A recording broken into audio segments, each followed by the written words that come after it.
সজনে ডাঁটার সাথে 2-3টা সবজি দিয়ে রান্না করলে আসলে খুবই ভালো লাগে। আমি আজকে এই সজনের ডাঁটা দিয়ে রুই মাছের ঝোল করব। সেই রেসিপিটা আজকে শেয়ার করব। আমি এখানে রুই মাছ ধুয়ে পরিষ্কার করে নিয়ে এসেছি, নিয়ে হলুদ মরিচ মেখে চুলাতে ভাজি করে নিচ্ছি। আমি একটা রুই মাছ কেটে নিয়েছি, নিয়ে এখন উল্টে পাল্টে সবটুকু রুই মাছকে আমি ভালোভাবে ভেজে নিব।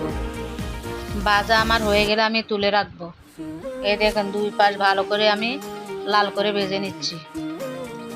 আমার মাছ ভাজা হয়ে গেছে। এখন আমি এই তেলের মধ্যে আরেকটু তেল দিয়ে দিয়েছি, দিয়ে এখন পেঁয়াজ কাঁচামরিচ কুচি দিয়ে ভালোভাবে নাড়াচাড়া করে নিচ্ছি। পেঁয়াজটা হালকা বাদামি কালার হয়ে যাওয়া পর্যন্ত অপেক্ষা করব।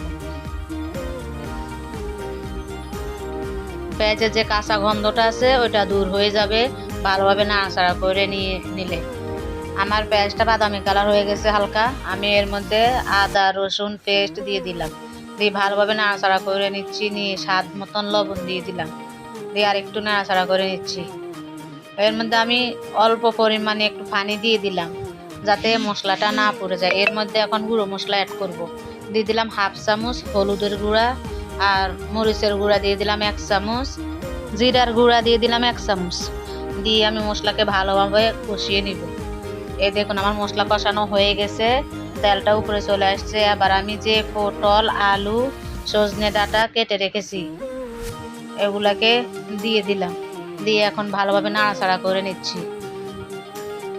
নিয়ে এখন ঢাকনা দিয়ে দিলাম, দিয়ে 3-4 মিনিট পর আমি ঢাকনাটা তুলে আবার একটু নাড়াচাড়া করে দিচ্ছি। যতক্ষণ পর্যন্ত সজনে ডাঁটা কাঁচা গন্ধটা না যায় ততক্ষণ পর্যন্ত আমি তরকারিটা কষাতে থাকবো।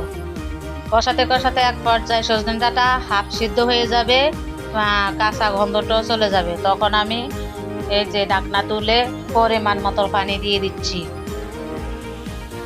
এখন আমি ঢাকনা দিয়ে দিলাম। আমি এই তরকারিটাতে একটু ঝোল রাখবো, যেহেতু রুই মাছের ঝোল সজনে ডাঁটা দিয়ে, তাই আমি একটু পানির পরিমাণটা বেশি দিয়েছি। আপনারা চাইলে কমিয়ে নিতে পারেন। আমার তরকারিটা বলক আসার পরে আমি মাছগুলো দিয়ে দিলাম।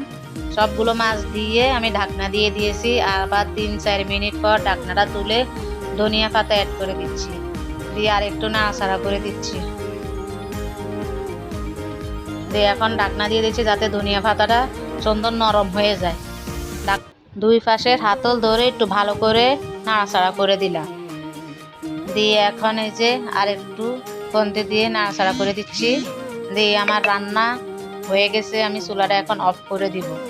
এই ছিল আজকের ভিডিও আমার রুই মাছের ঝোল সজনে ডাঁটা দিয়ে। আল্লাহ হাফেজ।